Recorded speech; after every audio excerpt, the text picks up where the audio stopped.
Bismillahirrahmanirrahim. Assalamualaikum warahmatullahi wabarakatuh.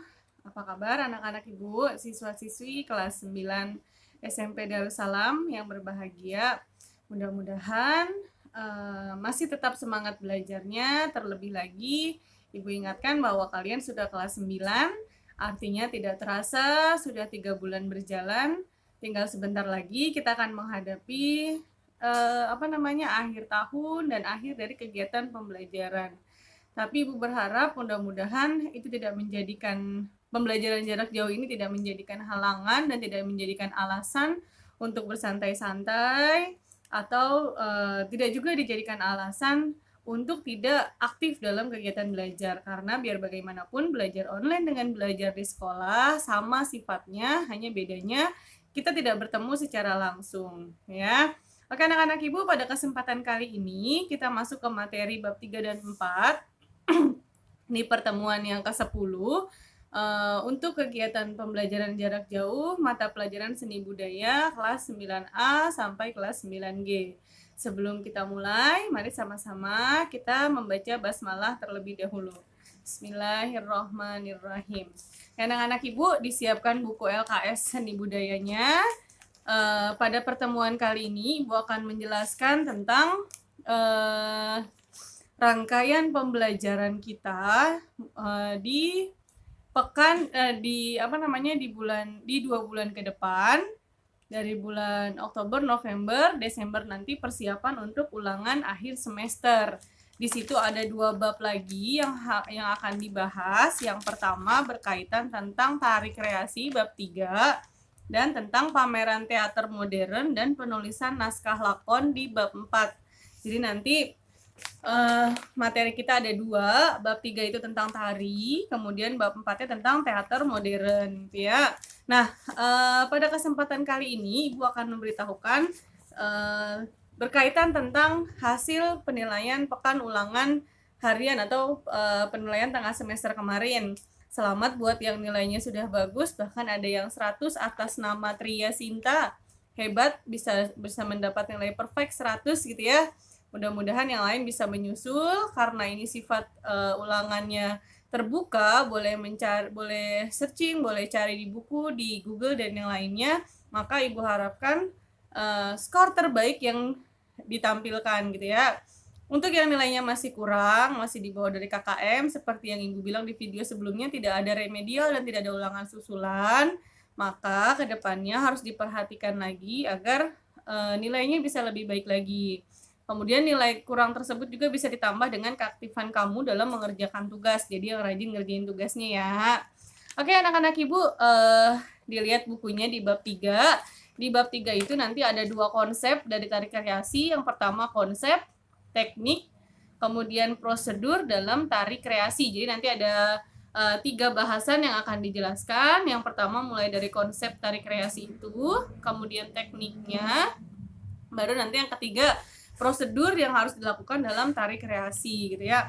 Kemudian nanti setelah itu ada unsur pendukung tari kreasi. Nanti setelah materi ini selesai bagian A-nya, nanti di bagian B baru unsur pendukung tari kreasi. Setelah itu seperti biasa ulangan harian bab 3, kemudian lanjut materi bab 4 tentang pameran teater modern dan penulisan naskah lakon. Nanti di situ kita akan membahas tentang teater modern, kemudian penulisan naskah lakon. Lakon itu orang yang akan memperagakan teater tersebut gitu ya. Anak-anak Ibu, tujuan pembelajaran kita pada kali ini adalah memperhatikan keunikan gerak tari kreasi, itu yang pertama. Jadi nanti akan ada tayangan materi yang lebih jelas, tapi di pertemuan berikutnya nanti akan dijelaskan apa itu gerak tari kreasi. Kemudian yang kedua menjelaskan tari kreasi dengan menggunakan unsur pendukung tari sesuai dengan iringan atau sesuai dengan lagu yang digunakan gitu ya. Yang ketiga, mempelajari tari kreasi berdasarkan unsur pendukung tari. Dan yang terakhir adalah memperagakan tari kreasi dengan menggunakan unsur pendukung tari sesuai dengan iringan. Itu adalah tujuan pembelajaran kita di bab 3 tentang tari kreasi. Oke anak-anak Ibu, dilihat buku LKS-nya halaman 33. Di situ ada yang namanya konsep ya. Konsep, teknik, dan prosedur dalam tari kreasi. Yang pertama konsep dulu. Konsepnya adalah karya seni tari merupakan cabang dari kesenian yang memiliki unsur utama berupa gerak seluruh anggota tubuh. Jadi yang namanya tari itu pasti gerak, ya. Gerakan-gerakan yang diciptakan saat menari terkesan lemah gemulai yang selaras dengan iringan yang ada. Jarang banget ada tari tanpa musik. Biasanya tarian harus selalu diiringi dengan musik, ya. Nusantara atau Indonesia kaya akan beragam jenis tarian, mulai dari tarian tradisional, tarian yang berasal dari daerah, gitu ya, hingga tarian modern atau tari kreasi. Jadi macam-macam. Kalau tari tradisional, tarian yang berasal dari daerah. Kalau tari modern, tari yang dikolaborasi antara tarian baru, gaya baru dengan tarian tradisional. Nah, ada juga yang namanya tari kreasi. Tari kreasi ini tari baru yang diciptakan oleh seseorang, ya. Bentuk tari kreasi merupakan upaya dari masyarakat untuk tetap melestarikan keberadaan karya seni tari. Karena kalau nggak ada orang yang membudayakan lagi menari, maka tidak akan ada tarian model baru, gitu ya. Melalui bentuk tari kreasi, maka kita dapat mengkreasikan beragam gerak tarian yang sudah ada menjadi bentuk tarian kreasi yang lebih menarik. Jadi bisa pakai model tarian yang sudah ada boleh, mau pakai bikin gerakan yang baru juga boleh. Ya, itu salah satu konsep atau dasar awalnya tari kreasi. Sekarang kita masuk ke pengertian. Pengertian tari kreasi adalah bentuk gerak tari baru yang dirangkai dari perpaduan gerak tari tradisional kerakyatan dengan tradisional klasik. Jadi dirangkai nih gerak dipadukan antara tari tradisional kerakyatan, kan biasanya kalau tari tradisional rakyat kan gerakannya standar ya, digabungkan dengan tradisional klasik atau gaya tradisional yang berasal dari luar negeri. Gerak ini berasal dari satu daerah atau berbagai daerah di Indonesia. Misalkan dipadukan antara tari Aceh dengan tari Sunda gitu ya, kurang lebih seperti itu dikreasikan. Kemudian selain bentuk geraknya, irama, riasan wajah gitu maksudnya ya, dan busananya juga merupakan hasil modifikasi tari tradisi. Jadi misalnya mau buat tari kreasi nih ya, kreasi 5 pulau di Indonesia. Biasanya dikombinasikan dari pakaian atau riasan busana, aksesoris kepala gitu ya, yang menandakan bahwa itu merupakan gabungan dari 5 pulau yang ada di Indonesia. Makanya disebut kreasi gitu ya. Kemudian bentuk tari yang lebih baru lagi misalnya tari pantomim, tari tanpa suara ya.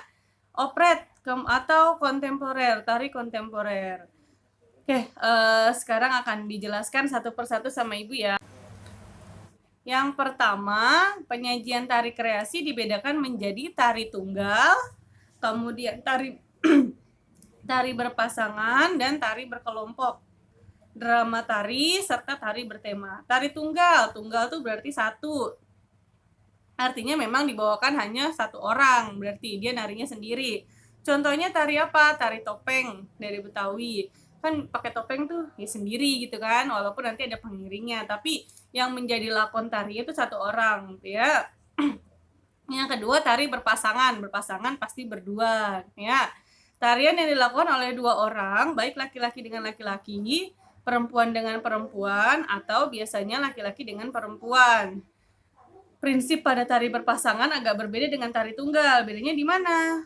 Gerakan saling mengisi dan interaksi, karena kan dia berdua, berarti harus beriringan geraknya antara yang satu dengan yang lain gitu ya. Kalau tunggal kan dia sendiri, bebas berekspresi. Kalau dia berdua, maka harus sama-sama saling mengisi dan saling berinteraksi supaya gerak tarinya sepadan. Contohnya adalah tari payung dari Sumatera Barat. Nah, nanti kamu bisa cari tuh tarinya kayak apa modelnya gitu ya.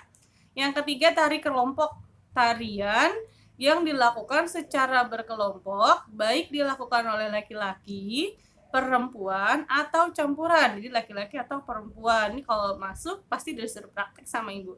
Contoh tari kelompok misalnya tari Centai Manis dari Betawi. Atau misalnya Burung Enggang dari Kalimantan,